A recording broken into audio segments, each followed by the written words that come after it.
Okay, you see, this has always been a rust area on this truck. Every time I'd paint it, I'd just take the MIG welder and just MIG over the rust holes. But now it's getting pretty bad, and what's going on here is the C-channel cross member is like this, right? Doop. And it's up against this cabinet, but then in the center, see, it goes to here, and inside there's open. So all the dirt can just come in there and pack in there, and this holds moisture. You see? It was rotted right through here years ago, and I had to put a patch in there.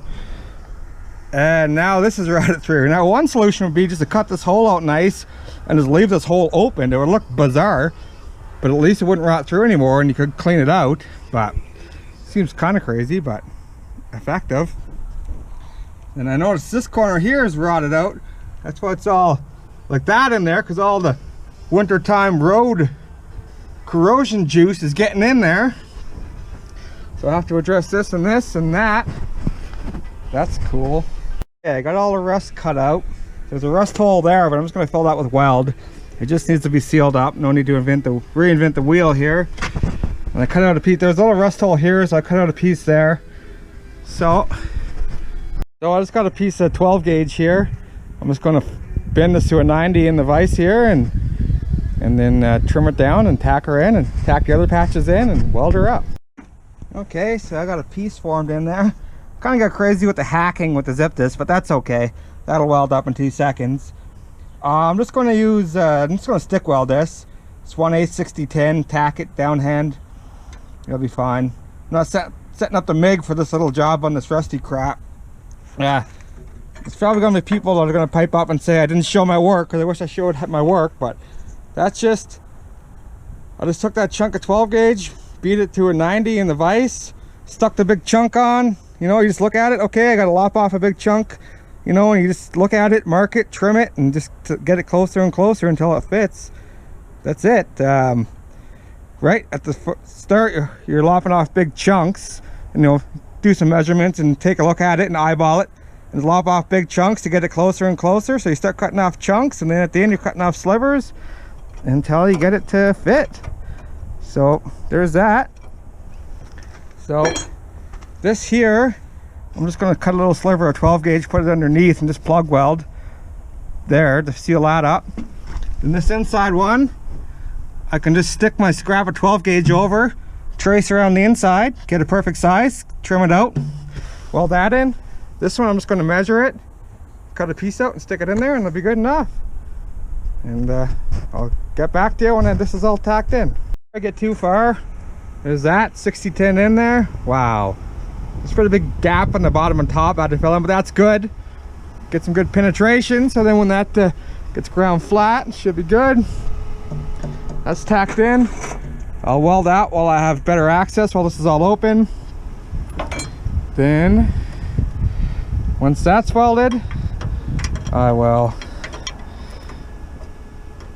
tack this piece in, right? Bam, that piece will be there.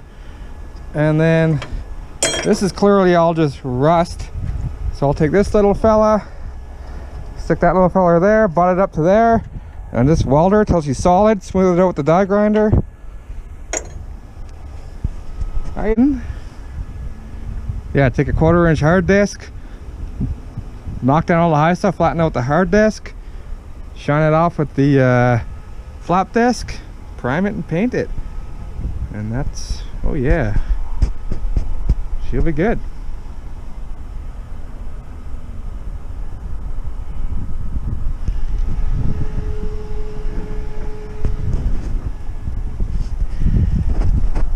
Alright, so that worked out very well with that with this panel out. I get my rod in there and could get a good full weld inside and out on that, so that's sweet.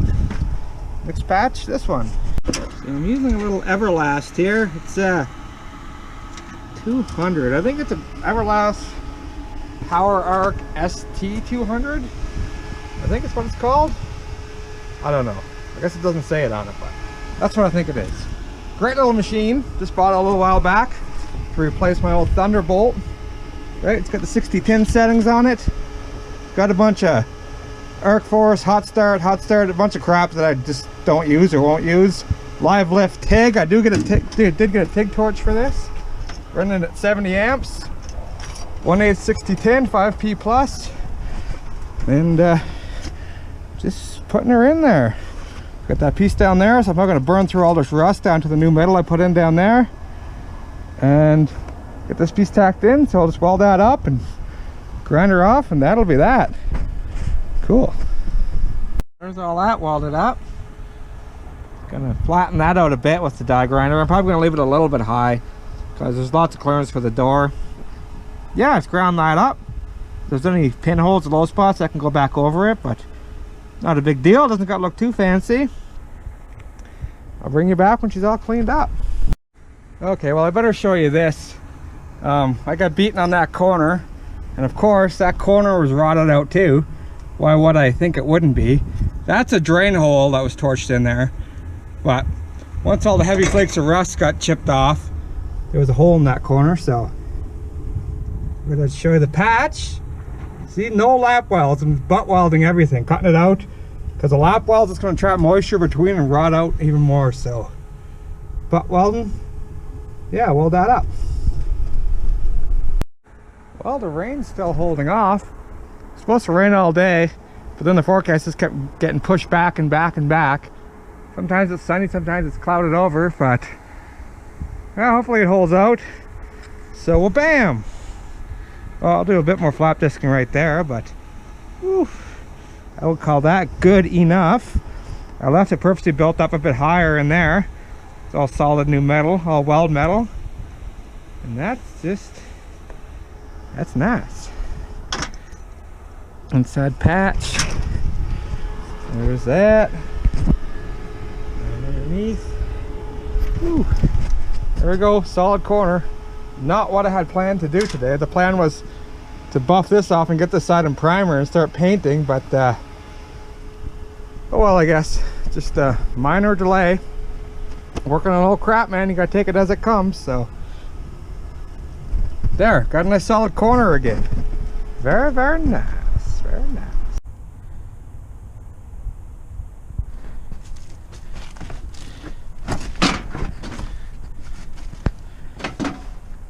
Rust holes? Nope, not here.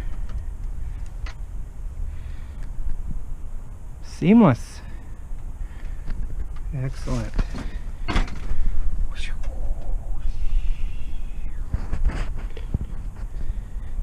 Very, very nice.